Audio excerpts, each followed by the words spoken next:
গাজায় ইসরায়েলের তীব্র হামলার মুখে কোনোভাবেই হার মানছে না ফিলিস্তিনি প্রতিরোধ আন্দোলন হামাস।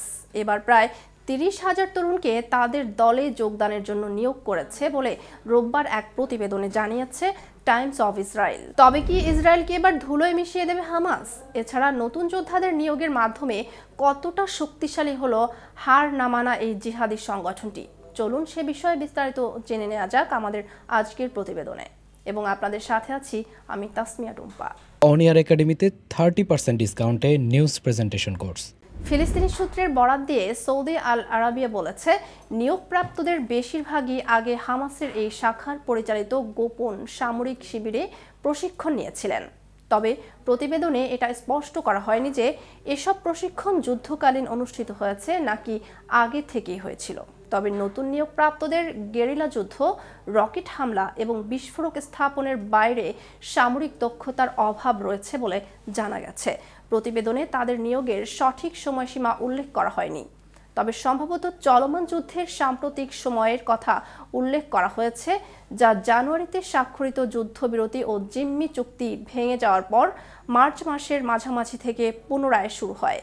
প্রতিবেদন অনুসারে হামাসের কাছে অস্ত্রের অভাব রয়েছে, বিশেষ করে ড্রোন এবং দূরপাল্লার ক্ষেপণাস্ত্র, এবং তারা ক্ষেপণাস্ত্রের বর্জ্য সম্ভবত অবিস্ফোরিত আইডিএফ গোলাবারুদ পুনর্ব্যবহারে শুরু করেছে এবং ভূমি ভিত্তিক বিস্ফোরক ডিভাইস এবং অন্যান্য উন্নত অস্ত্র তৈরিতে এটি ব্যবহার করছে।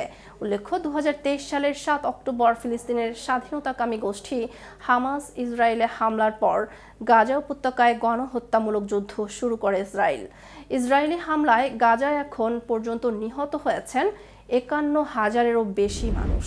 দীর্ঘ ১৫ মাস যুদ্ধের পর গত ১৯ জানুয়ারি কাতার, যুক্তরাষ্ট্র ও মিশরের মধ্যস্থতায় গাজায় যুদ্ধবিরতি কার্যকর হয়।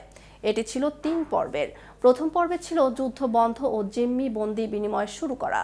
দ্বিতীয় পর্বে ছিল জিম্মি বন্দি বিনিময়ের কাজ শেষ করা এবং গাজা থেকে ইসরায়েলি সেনাদের সম্পূর্ণ প্রত্যাহার। তৃতীয় পর্বে ছিল যুদ্ধবিধ্বস্ত গাজাকে পুনর্গঠন। তবে ইসরায়েল যুদ্ধবিরতি চুক্তির দ্বিতীয় পর্বে প্রবেশ না করে গত ১৮ মার্চ থেকে ফের গাজায় সামরিক অভিযান শুরু করে। ইসরায়েলের ফের শুরু করা এই হামলায় ১৫০০-এরও বেশি মানুষ নিহত হয়েছেন বলে জানিয়েছে উপত্যকাটির স্বাস্থ্য মন্ত্রণালয়।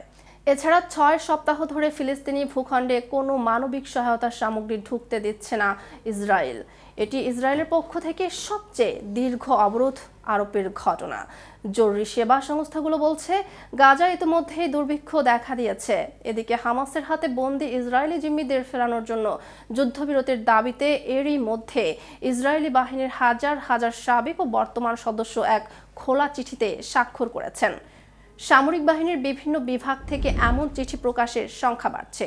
আর গত মাসে ইসরায়েলি সংবাদ মাধ্যম চ্যানেল 12 নিউজের জরিপে দেখা যায়, জিম্মিদের ফেরানোর জন্য যুদ্ধ বন্ধের চুক্তির পক্ষে দেশটির প্রায় ৭০% মানুষ।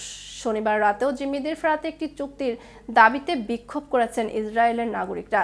তেল আবিবে এক বিক্ষোভ সমাবেশে অংশ নিয়েছিলেন জিম্মি অবস্থা থেকে মুক্তি পাওয়া ওমের শেমতোভ। তিনি বলেন, জিম্মিদের এখনই ফেরত আনুন, একটি চুক্তি করুন। এর জন্য যদি যুদ্ধ বন্ধ করতে হয় তাই করুন। আজ এ পর্যন্তই। এতক্ষণ কেটিভির সাথে থাকার জন্য ধন্যবাদ।